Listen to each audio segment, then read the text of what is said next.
એટલે પંખી આવે તો પેલું બધા ના દે ખાઈ ગયો પછી ઉભા રહીને બોલ્યા અજગર કરે ને ચા કરી પંખી ન કરે કોમ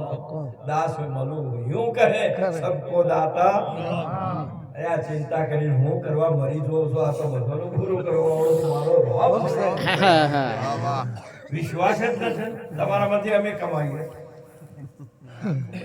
આ બધા ખેડૂતો ઘઉં આયા જે ભૂમિમાં મૂક્યા જય ગણેશ પરમેશ્વર કરીને જય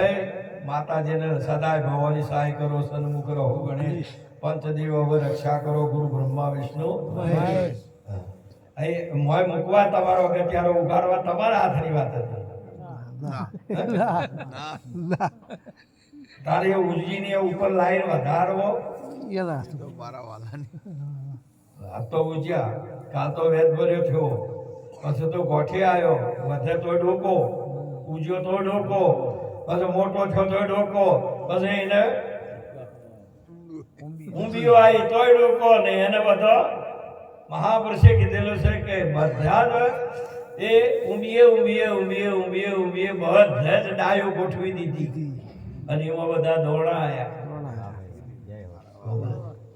આ એકનો અનેક કરે ભગવાન એકનો એક રહે તમે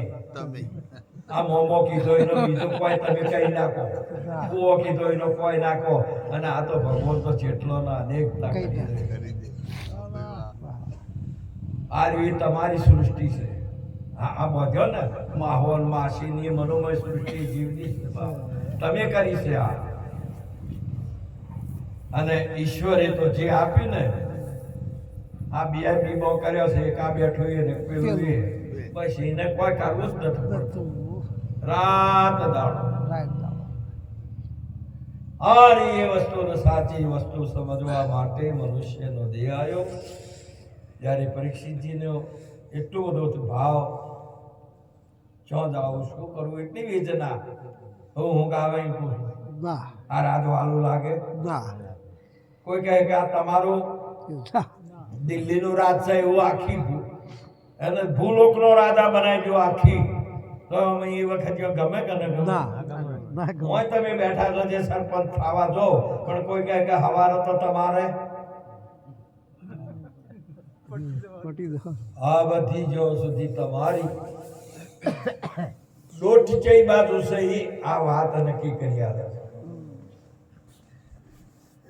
આટલું બધું હાલ હોય બેઠા છો તો ભૌતિક નું જો પદ આવી જાય તો હાલ થયો છે પણ મહાપુરુષે કીધેલું છે કે જે ગુરુના શરણમાં જ્યાં છે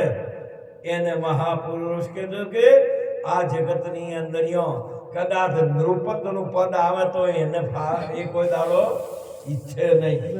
ઈચ્છા નહીં ઇન્દ્રલોકની અજપદ ને કૈલાસ વાસના નહીં વૈકુંઠની જેની ભાડ્યો બ્રહ્મ વિલાસ એને પ્રભાતવાની ભૂમિકા આવી સાચી પરીક્ષિતજીએ વિચાર કરીને કે હાલના વર્તમાનના મહાપુરુષ એક જ જ્યારે વ્યાસ ભગવાન છે એમના ચરણમાં જો અમારા વહેલા ઉઠ્યા ને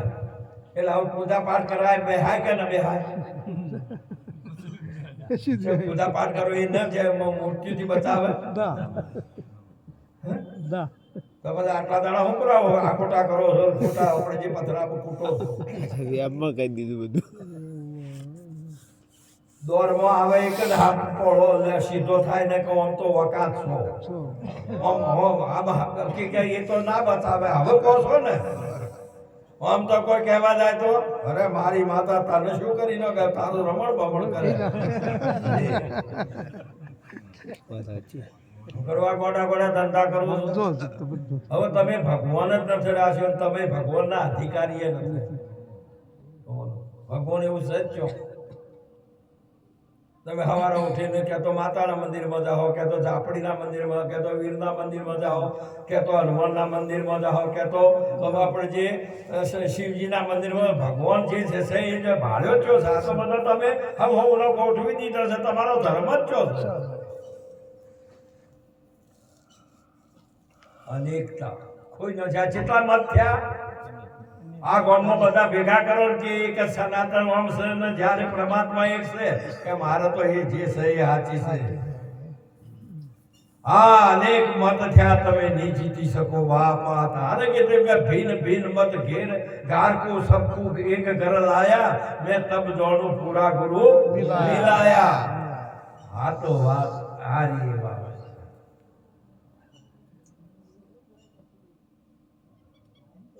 પરીક્ષિતજી જ્યારે એ વખતે રાધાનો પાવર રહ્યો છે કે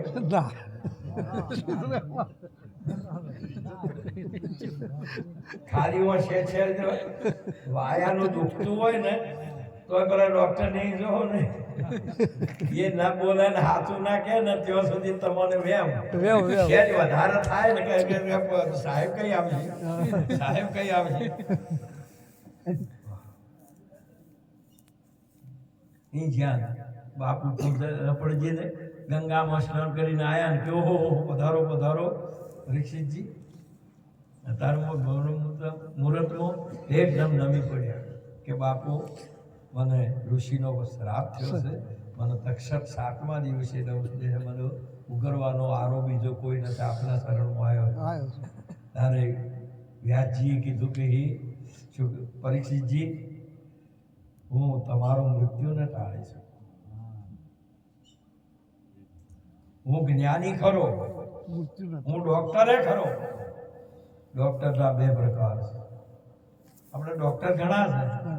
છે કદાચ તમારા હૃદયનું દુઃખ હોય અને ગાયનિકના ડોક્ટર જોડે તો મેળ પડે કે ના પડે